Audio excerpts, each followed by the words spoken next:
So today you're going to hear from Alex Briscoe, who's the principal of the California Children's Trust, as well as Jevon Wilkes, who's the executive director for the California Coalition for Youth, speaking about a very important topic, which is how to reimagine our mental health system to achieve equity and healing for children and youth in California. And what we'd like to do today is, if you haven't had a chance to read the bios of Alex and Jevon, I don't want to take a bunch of time right now to do that, but I want to encourage you to get a sense of who's going to be your speakers, because they're really both very, very knowledgeable and steeped in this topic. And it's going to be very hard to contain them to the 45 minutes to an hour we have together, because they have a lot of information to share. So the way we're going to structure this is, first, Alex is going to be giving you a little bit of overview on the work of the California Children's Trust and some of the data points. And then Jevon is going to share a just released or about to be released new survey of youth in California on this topic. And then we're going to end with an overview of our policy agenda.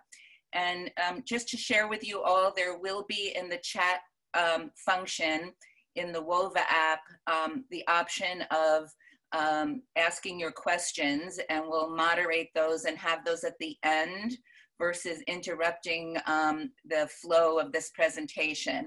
And I'm also going to encourage you all to sign up for our California Children's Trust newsletter so that you can keep apprised of the policy developments as we go along, because we really need the NAMI community, this knowledgeable, engaged community, to help us move forward some of the policy agenda items you're going to hear about today. So now I'm going to turn it over to Alex. Go for it, Alex. So I'm going to start this presentation by telling you something you already know. And that is, something is going on with kids. In the last 10 years, we have seen extraordinary increases in utilization and acuity of mental health services. And we have to re-examine how we do it and how we look at how the system is structured and designed. So let me begin with just a little bit of background on some of the data, but know that we're going to go right to solution. So the critique is not the solution. If you don't know this data, I heard Tom Insel this morning spoke to some of it. It's really striking. In the decade before COVID, twice as many children went to the hospital for suicide, suicidal ideation, and self-injury. One way to think of this is, what will we do as a culture when twice as many kids try to hurt themselves? While length of stay across the entire healthcare system decreased, it actually increased for kids by over 50%. And kids told us that something is going on with them. We asked them in the California Healthy Kids Survey, and they let us know. They have a 61% increase in self-reported mental health needs since 2005. And it is well, for a progressive state, we're not doing right by kids. This is just one standard measure. There are many others. Mental Health America ranks us as 44th in the nation in access to care for children. We simply must do better. And behavioral health is the leading cause of disease burden. You wouldn't be here if you didn't believe this stuff. We're just now executing on the promise of integration and bringing mental health and substance abuse into our behavioral health system. And the leading cause of dropouts, the number one thing that stops you from succeeding in school, is a mental illness. And we all know that untreated behavioral health needs can plague us through our entire life. But at the Trust, we really focus on equity and justice. 81% of children in Medicaid are non-white. And Black children have 2 times the suicide rate. And we all know that 70% of youth in California's juvenile justice system are struggling with mental health issues. So as you'll see in a second, our approach to reinventing the children's mental health system doesn't shy away from equity and justice. It names it as an essential goal that we must address. And guess what? It's getting worse. Does anyone now, with the isolation we're all experiencing, not believe that your circumstances impact your social and emotional welfare? COVID is exacerbating the equity gap. It's creating a massive disruption in children's routines, disrupting the relationships and the social behaviors that are essential to their healthy growth and development. It is also destabilizing our provider network. And we won't go too deeply into this today, but we do know that so many children's mental health providers use schools as essential places to deliver care. Unfortunately, not enough, but a lot. And when you close schools, you disconnect children from the supports that they require. As I mentioned, school closures disrupt access to care, and social distancing. We have a price to pay as a culture for what we're going through. We don't know what it's going to be, but we all know it's impacting us. And we also know that one of the challenges of fragmentation, we often talk about fragmentation by system, child welfare, juvenile justice, education, mental health, but we also have to look at vertical fragmentation between the federal government, the state government, and local government. I led a county health system, and during that time, I really didn't think the state was on my side. So we have to think differently about how levels of government are articulated to each other and how they support each other. And there's just so much data. I won't even do this slide, but if you haven't been watching the dramatic increase in calls to the crisis text line and numerous other indicators, we are paying a price. We are seeing never seen before levels of depression. Youth mental health is being exacerbated and hit hard. 1 out of 4 young people 18 to 24 said they seriously considered suicide in the past 30 days. And we all know we're failing. For those of you who aren't watching, California has over the last 20 years moved almost all children into managed care. And one of the challenges of managed care is that it really focuses on high-cost adult consumers. So cracking the code of managed care, teaching health plans how to better invest in children's mental health is an essential target of the trust. I'm going to pass it off to Jevon here. Hello, everyone.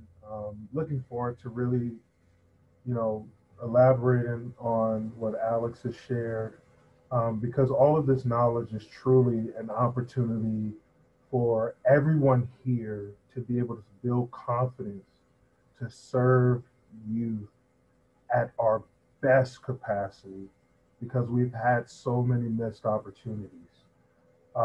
With the California Coalition for Youth, we advocate to make sure that we are empowering and improving young people's lives. And what I'm going to share shortly is a youth survey that we did in the month of September, which was to really highlight young people and their resiliency, and also identify their struggles that, fortunate and unfortunate, we know a lot about. We're on this platform to share that. Some background into how we conducted it. CCY is a membership organization. Youth get a free membership to be a part of our organization and to receive a lot of the information and the work and do some of the advocacy work that we do. Also, we did this through social media, Facebook, Twitter, all of those social media platforms, and we received over 131 submissions participating in this survey. Alex, if you can go through the whole thing. 300 young people received gift cards, because here's a true fact. While young people are experiencing challenging times right now, we're asking them to be at the table. and for far too long, their voices have not been at these tables, which impact their life and their choice and their ability to thrive.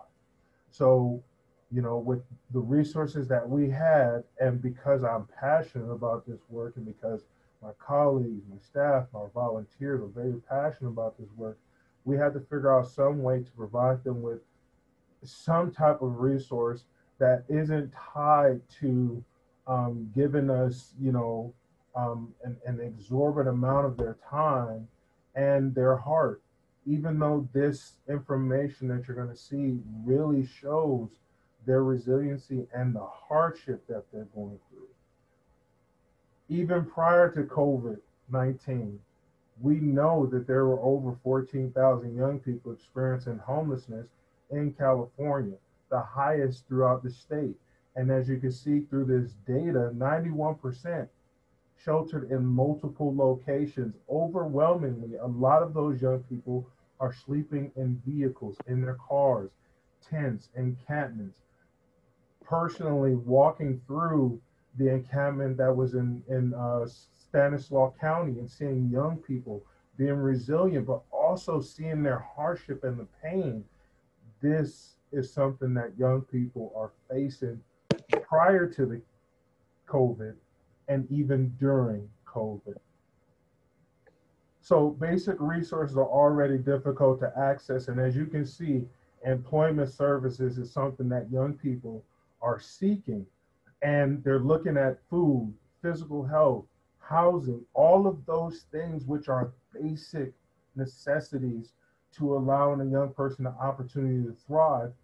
These have been missed opportunity and continue to be missed opportunities. And we have an opportunity to change and alter that.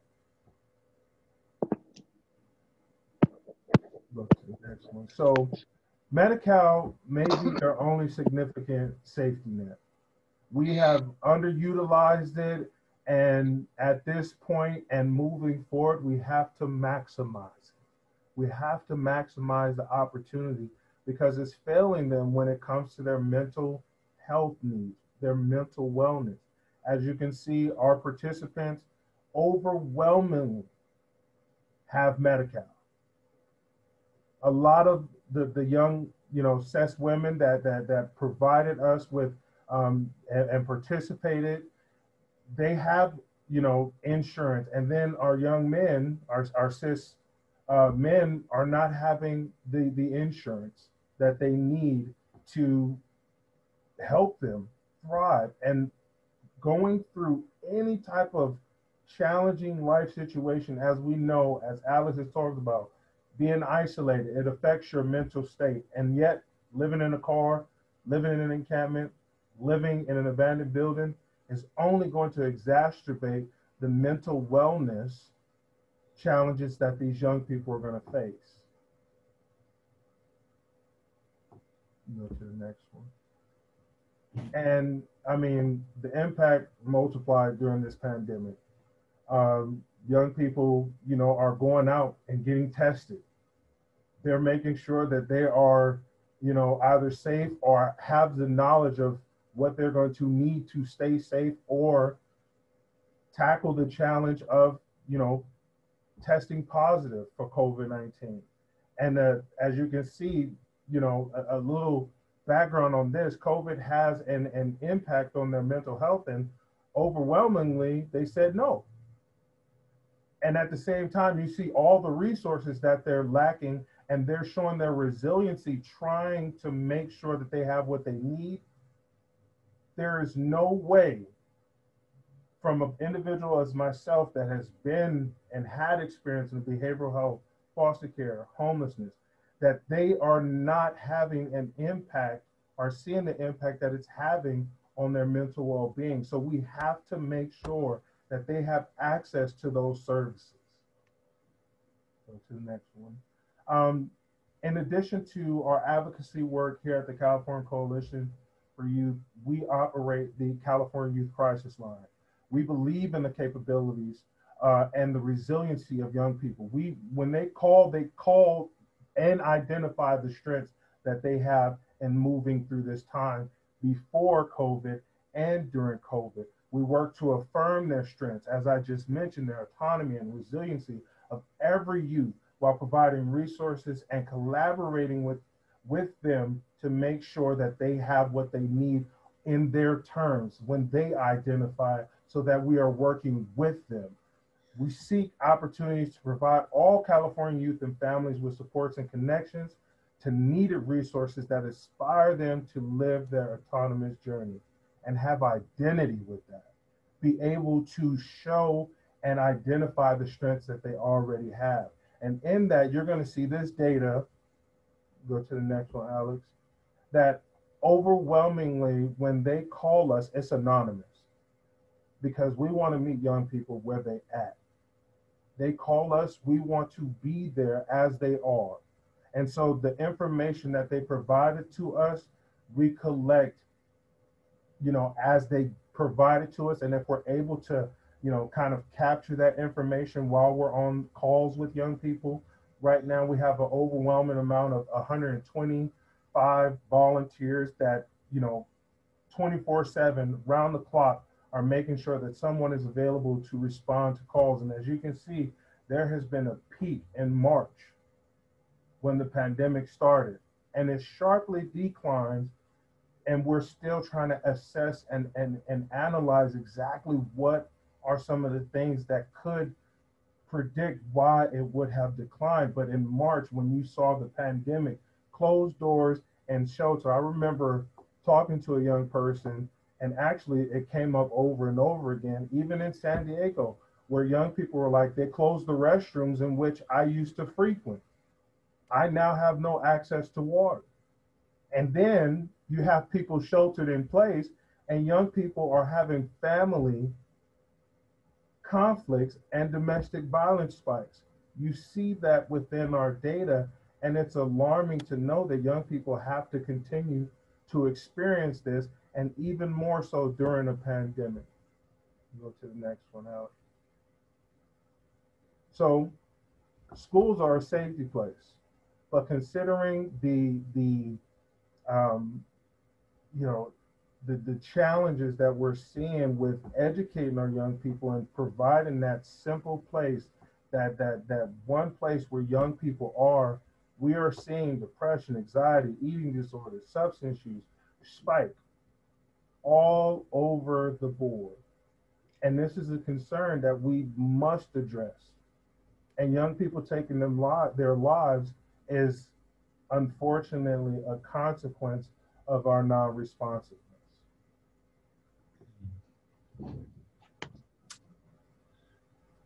Okay, so if you're not depressed, you haven't been listening.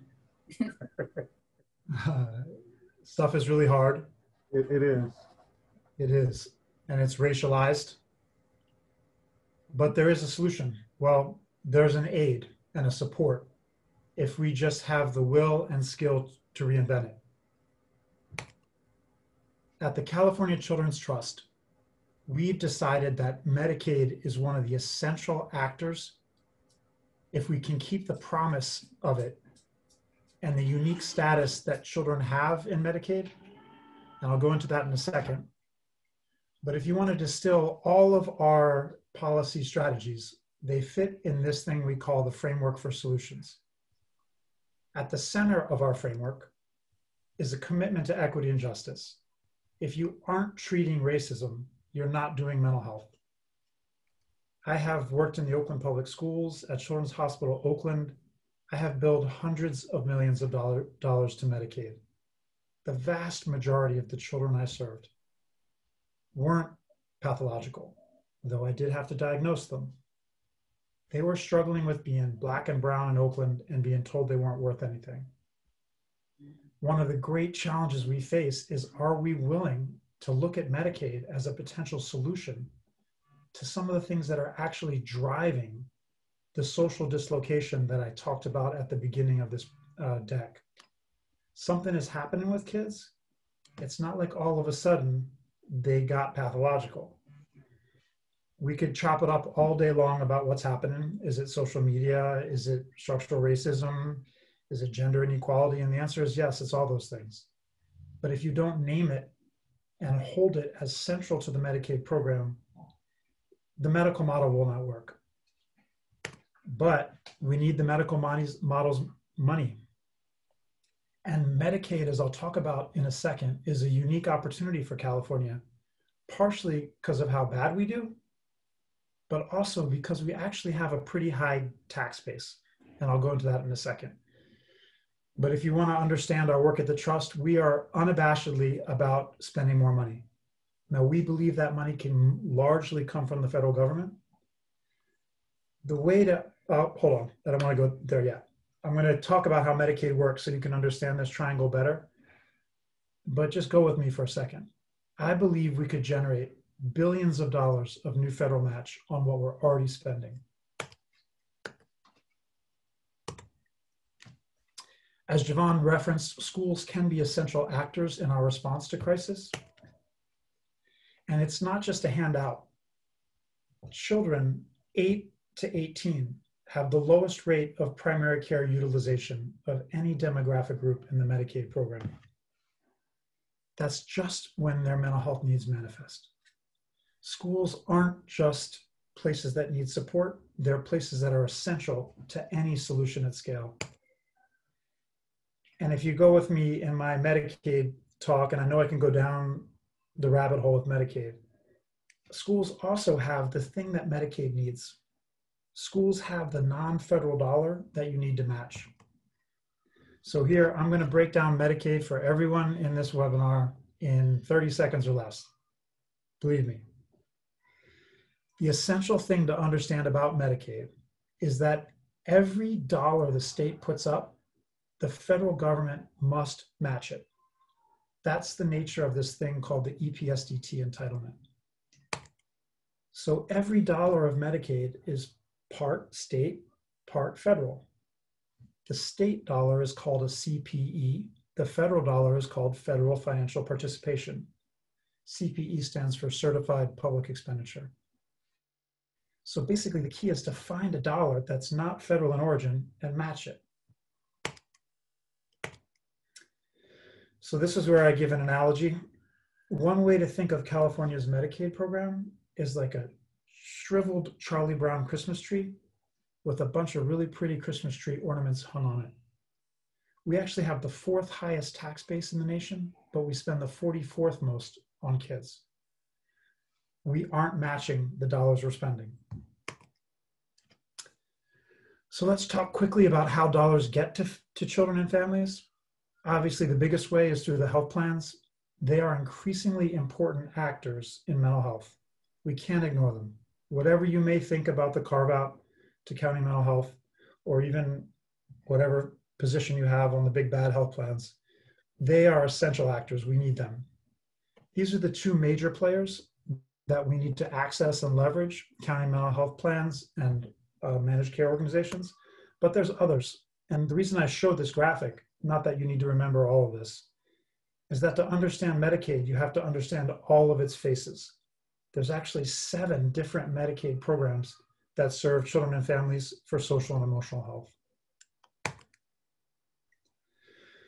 So California has actually grown its Medicaid program quite a bit. Almost 6 million of California's 10 million children are now covered. That's a 33% increase over the last 5 years. And for the policy wonks in the room, the biggest contributor of that growth was we rolled SCHIP, Healthy Families, into EPSD, into Medi-Cal. So that's what largely drove it. And this is a hard number, given the data that Jevon showed us. Less than 5% of children get access to any care, and only 3% are in ongoing care, as measured by 5 or more visits. We also think that, frankly, Medicaid enrollment is going to grow as the impact of the pandemic is largely felt on the working poor. So I talked about maximizing funding, and you don't have to hold that in too much detail. Just know that we think the money's there. We just got to run it through the plumbing. But putting it into the system as currently constructed doesn't do it. We also have to expand access and participation. And the symbol of this is we have to remove diagnosis as a prerequisite for care.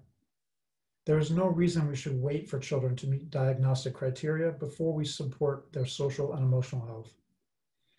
We have to shift from a diagnosis-driven system to an approach that reflects an understanding of the impact of trauma and the social determinants of health. These are what's really driving children's social and emotional dislocation, not mental illness. Though I don't want to throw out mental illness. I mentioned that sort of the vast majority of the kids I served in Alameda County were not mentally ill. But there were 10 to 15% of them that were, and they're not getting what they need either. So we don't have to pit the seriously mentally ill against the kids struggling with structural racism. They all need the same thing, a certain type of love and support, and when needed, a trained professional. Finally, we have to reinvent our systems. We have to measure the same stuff. We have to name the same stuff. And this is partly connecting the feds to the state to the counties, but it's also going horizontally to those child-serving systems. We finally got mental health and child welfare to use the same assessment tool. But until we have education, juvenile justice, and early childhood all aligned around a set of measures about the health and development of children, we will really struggle with this challenge. So that's our framework. There's lots of pieces in it. Don't forget equity and justice. We believe structural racism is real and it's impacting the social and emotional health of children. We need to spend more money. We have to expand who gets services, what they get, and their agency in it, and who can provide it. And we have to reinvent systems through transparency and common tools. So just to repeat, we need to increase the state and county spending and fully claim the federal match. We have to expand who is eligible, who can provide care, what is provided, and the agency of the beneficiary getting it. So again, the symbol of this top piece is we have to remove diagnosis. There's no reason children should have to have a diagnosis before they get access to care. And finally, we have to increase transparency and accountability. We at the Trust, we are not an organization, we are an initiative. We will go away. We're trying to transform the children's approach, the state's approach to social and emotional health of children, and we intend to do it in 5 years. The key things to measure us by is remove diagnosis, capture Medicaid dollars in center schools. These are the 3 essential strategies in our framework. You can go to thechildrenstrust.org, read and share our policy briefs. Please sign up. We're starting to get a pretty big distribution. We send stuff out once or twice a month. And thanks for listening.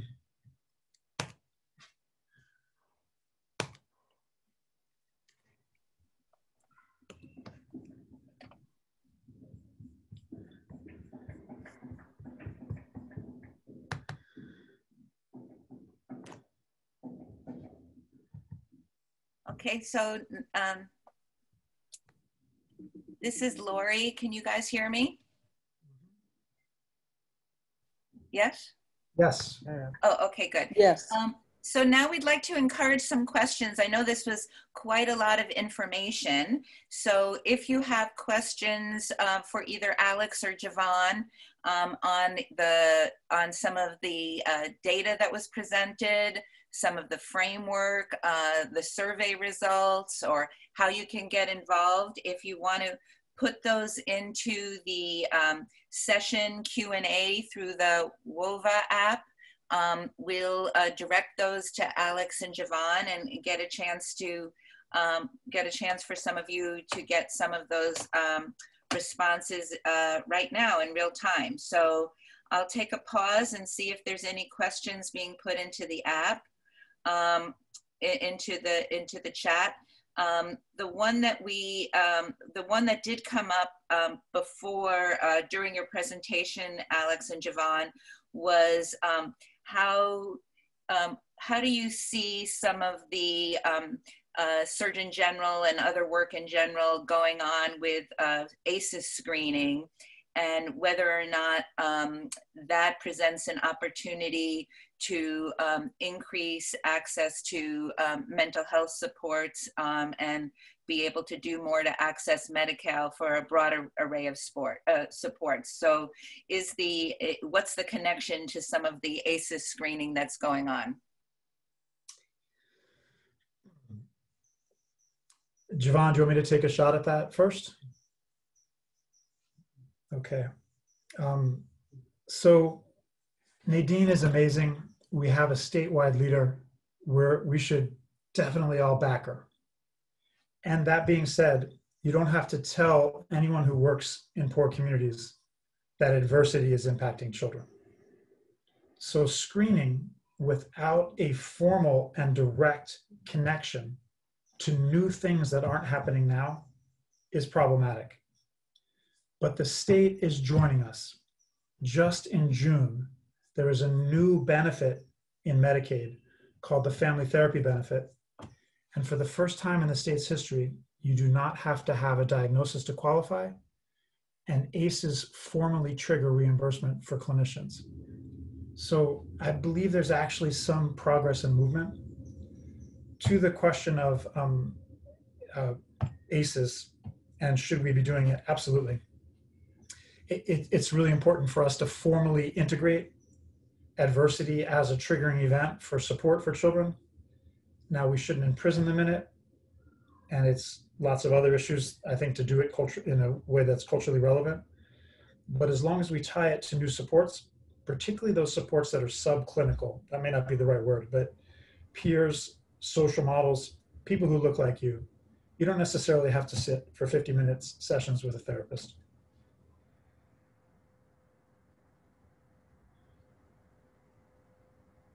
And I'll touch a little bit on that too. It is exciting to know that we have this opportunity to really dive into the adversity that unfortunately Black and Brown communities have had to suffer with and through.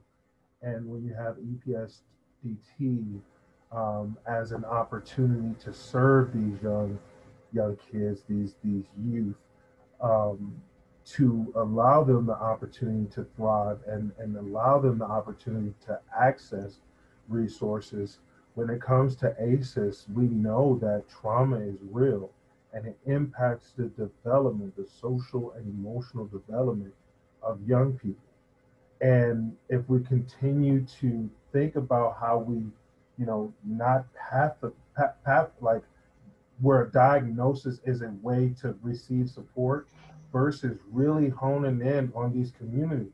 You can go zip codes and find the communities where these young people are going to be the most impacted without having the access of services to impact their trajectory as we all do this together. So yes, it's an exciting time to know that we're taking away diagnosis, that we're making sure that ACEs is the part of these clinicians training and opportunity for them to learn and grow because they're seeing the young people that are experiencing such adverse situations and circumstances. So it is important that we utilize this as an opportunity to really excel and set the bar at how we're going to serve and really protect our future, our collective future, by putting young people first and not continuing to pathologize them and also diagnose them where medication is therefore then presented. There's an opportunity to really serve young people before it gets to certain levels of additional trauma that is added to a young person's life. Another question that came in, and you touched a little bit about it, Jevon, but some of the participants are concerned that since there's so many young people, children and teenagers, that where school is in a way their only safe space, where they can be with their peers and have people, trusting adults around them. And with this pandemic and the separation from kids being able to go to school, what is your organization doing, and what is California Children's Trust in general doing to help bridge that gap we now have of being able to serve children? If it's okay with you, Alex, when I think about that, I think about when we like trauma, mental health challenges. it's all plot tools. Life is going to happen, and when it's happening to young individuals, it impacts the rest of their life, their lifelong journey. And one of the things that combat that, as you know, ACEs presents itself as that, you know, adverse childhood experience, there's also resiliency. And there's a resiliency that comes from that, but it's not held to its full capacity unless there are protective factors. Schools are protective factors. When you have, you know, clinicians that understand the importance of non-clinical support, it is truly, when you present the protective factors, our crisis line is a protective factor, because if a young person needs that, they can call us, they can chat with us, they can text us at any time on their journey. I mean, just those opportunities, those protective factors being accessible and available and maximized is truly going to be the way to continuing to support young people. And we need to maximize on that. And we need to make sure that there's a quality of services that is presented to those young people. So while schools are you know, limited in how they are having that human connection, because one protective factor is having a human connection. And schools present that both peer, both professional, both clinical. And putting all of that together, you have a foundation where you hear people in communities saying it takes a village to raise a child, but that village makeup is also very, very, very important. So with that, it is truly an opportunity to really make sure that protective factors are available, quality protective factors are available and accessible for young people. Thanks, Jevon.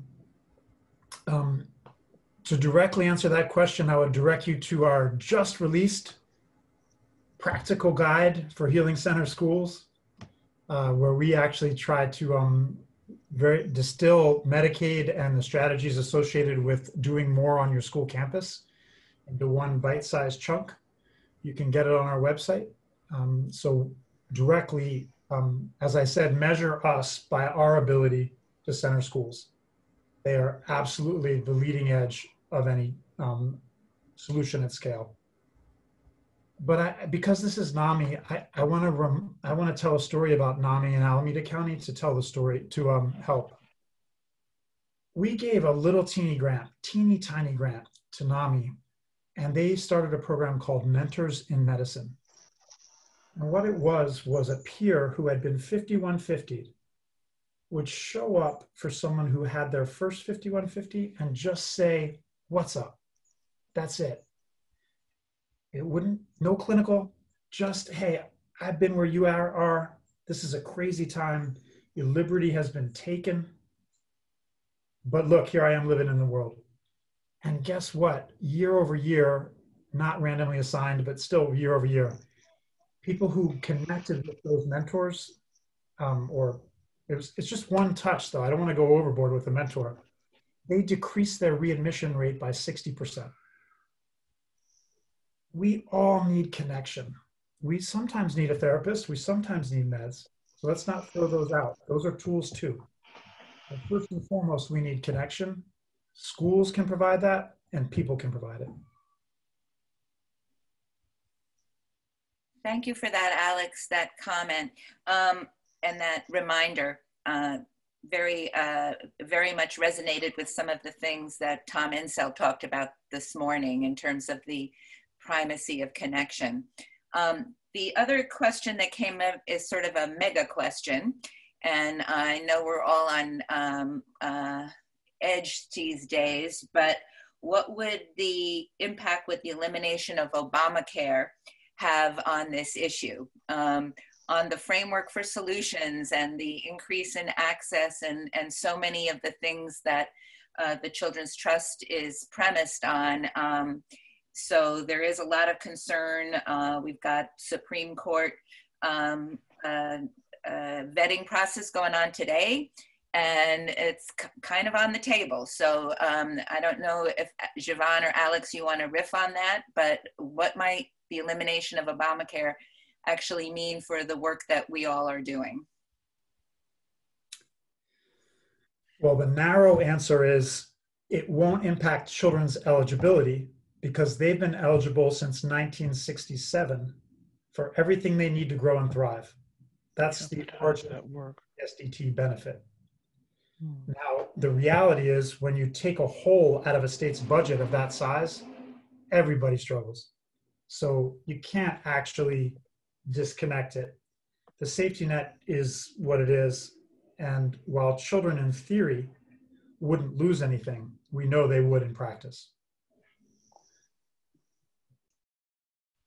It'll have a huge impact. And the conversations that we're having today, right now, about how to maximize Medi-Cal dollars is truly what we need to get across the table. We need to make sure that our communities are understanding these promises to our young kids so that the parents understand it, so that the parents can be engaged to also make sure that they take care of their health as well, and to get engaged in knowing about what is happening when it comes to, you know, Obamacare being possibly impacted by, you know, the political system. And so education is very important, but applying this knowledge to making it a possibility to maximize these resources is first and foremost. So right now, Obamacare is still, in essence, still happening. So let's maximize the opportunity before such an event happens to where it's no longer available. Another question that came in that's a little bit more detailed, and so hopefully I'll describe it correctly. If not, the person who asked the question should chime in. But there's concern about the benefit for residential treatment and partial hospitalization or intensive outpatient programs. So, you know, when you're on it, this is not the mild to moderate. This is when you have the severe mental illness and it requires residential treatment, perhaps some hospitalizations, intensive outpatient.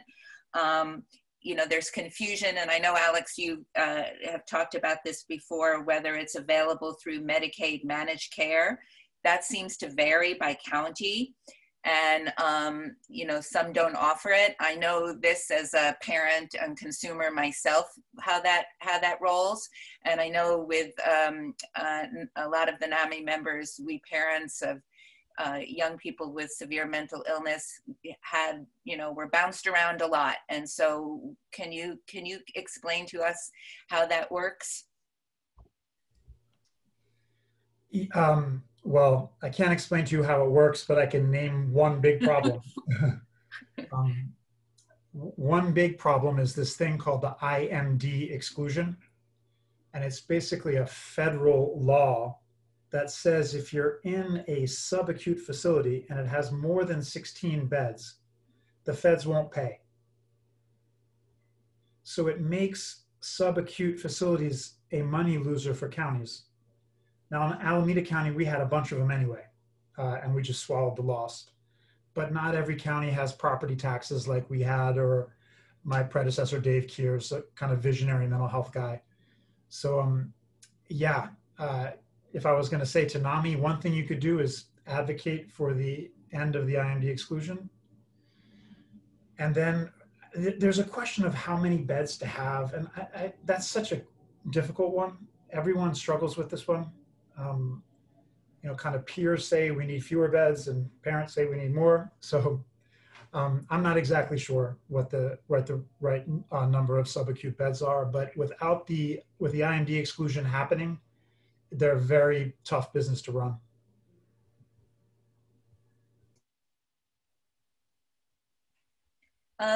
There was another question that came in for you, Alex, specifically about the ACIS after school programs.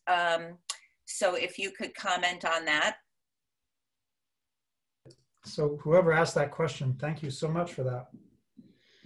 you could kind of distill my career to looking for where there's a big chunk of state money being spent and wondering on kids and wondering why it's not being matched. Like that's actually, that's the secret sauce. So ACE's after school funding is $500 million. And it is increasingly being focused on health and wellness because if you work in an after school program, you're seeing the data we started this presentation with. So the California After School Network led a planning process to re-engineer or refocus the after school programs on health and wellness. And we see it as a chance to create a Medicaid match. It's not going to be a dollar for dollar match. And in fact, the plumbing's very difficult. You have to go to the county level or the school district level and you get 50 cents on the dollar. So what we'd like to do is a pilot in a couple big counties, or not even big, but in a couple counties where there's a significant enough investment and show how it can be done. So we think we can expand that pot by about 100 million if you claim Medicaid.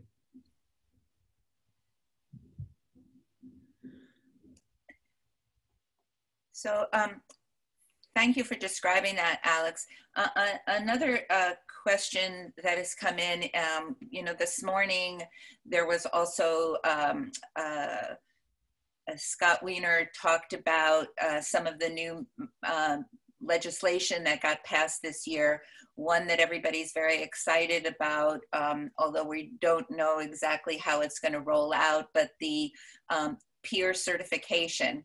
So if you have some comment that you can give to us about what do you see as the potential, thinking of the framework for solutions in terms of where that ability to have peer providers, how is that going to be, how do you think that's going to roll out, and what do you see the promise in that?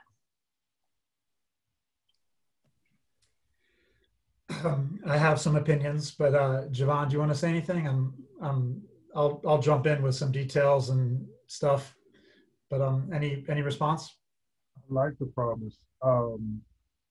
Peer-to-peer is going to be an awesome opportunity. I mean, Alex just described that with the scenario of the young man in 5150 and someone who had the same lived experience. He also talked about that, how, having people that look like the person receiving services, it is going to help the clinicians, it is going to help the schools, it is going to help us as a collective, because when you have individuals that have lived experience, similar lived experience, it is even better to support and wrap around those kind of supportive services and supportive protective factors around young people when they're, working on their social and emotional development.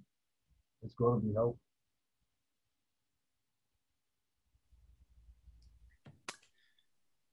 Yeah.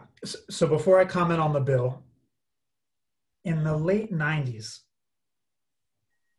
we came to consciousness in the healthcare system about something called the chronic care model.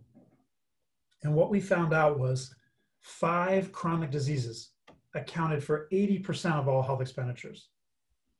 But then we realized that the best intervention for those was primary care. But there's no primary care docs. So what we did, Dr. Thomas Bodenheimer at UCSF was a huge champion of this. We developed this thing called team-based primary care. So instead of the doctor opening your chart and seeing if you had a podiatry visit that year, an LVN did it. Mental health needs the same thing. We have to transform our mental health system. Clinicians are important, but you can't get to where we want to go with the current workforce challenges we face. So we have to expand.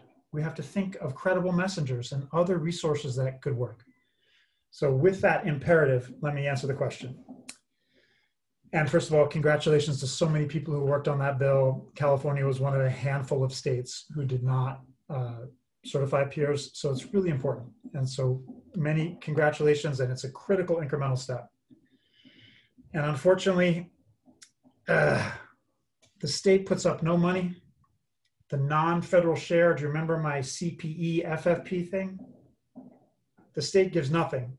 Any county who wants to create a peer program has to create the training, do the work, and then once that's all done, they have to provide the non-federal share. So while it's a really important bill, and I congratulate everyone who worked on it, it's gratefully received, it faces some challenges. Those non-federal dollars are going to be very scarce in counties over the next couple of years. Counties rely on sales tax and vehicle license fees. So think new car in the mall.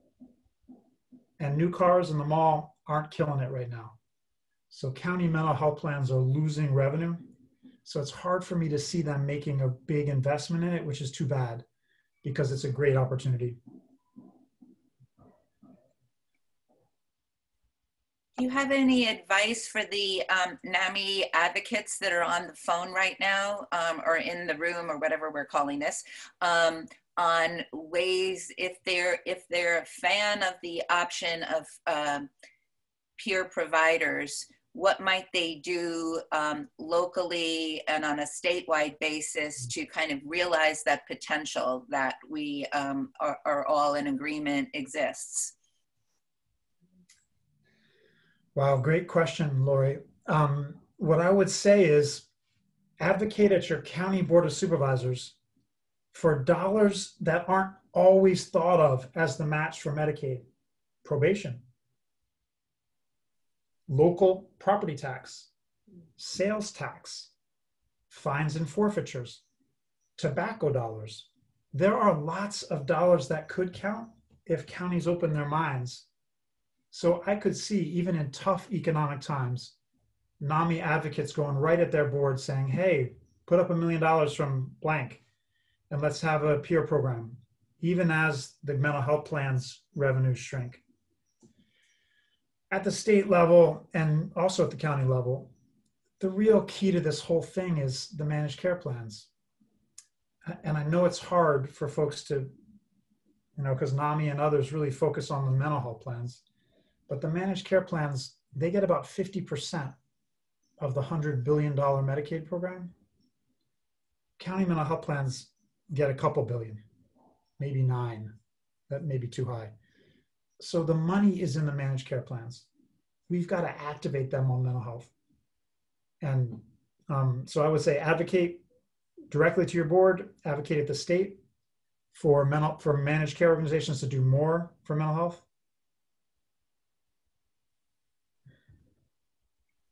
We also had this morning a presentation by Dr. Jonathan Sharon from Los Angeles. And for those of you who didn't listen to his presentation workshop, he also spoke about the some of the role of the mental health directors in hopefully trying to deal with some of the infrastructure and organizational challenges that at the county level. So that was a good presentation as well in terms of how to start advocating for more access and accountability and quality. So I encourage those of you who didn't listen to that presentation to check that one out as well.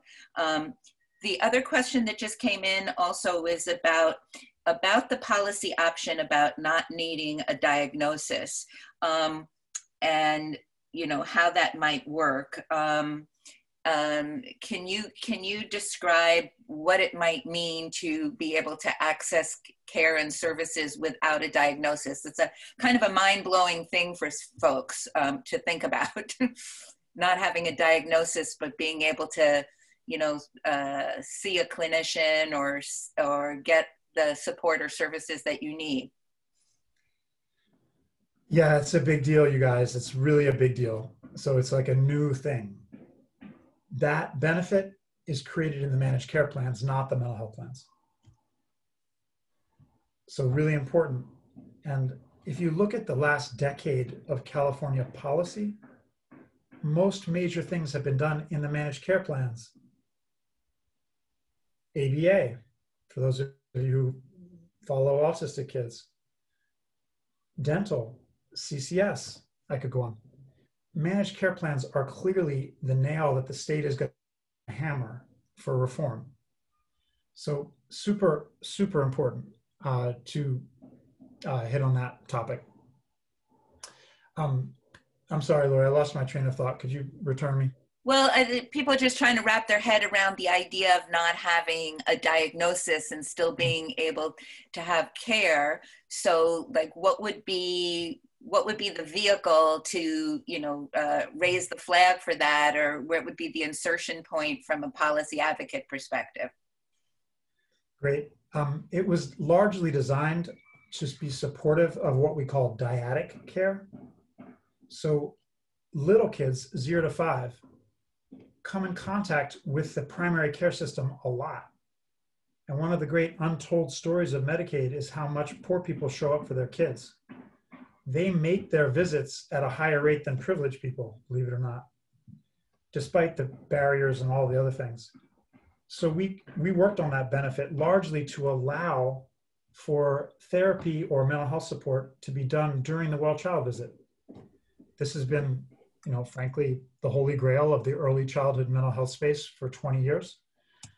From touch points to centering to best baby zone, now to Healthy Steps or Project Dulce or child parent psychotherapy. These are all models that treat the little kid and the parent together. Because what legitimate treating professional is going to diagnose a kid who can't talk? So that's why we worked on that benefit. But it has applications across the system, including schools in particular, but also in child welfare and juvenile justice. We just got to bring the plans, the managed care plans, to the table. We're almost out of time, but Michelle Cabrera from CBHDA is on the Zoom or whatever we call this thing. I don't know if we can unmute her, otherwise I can read her comment. Michelle, or Sophia, is it possible to unmute Michelle? What was the last name? Michelle Cabrera, Cabrera. Okay, hold on. Hang on. Okay. Is Michelle Cabrera, are you able, you're unmuted. Michelle, if you wanted to make your comment directly, you're unmuted.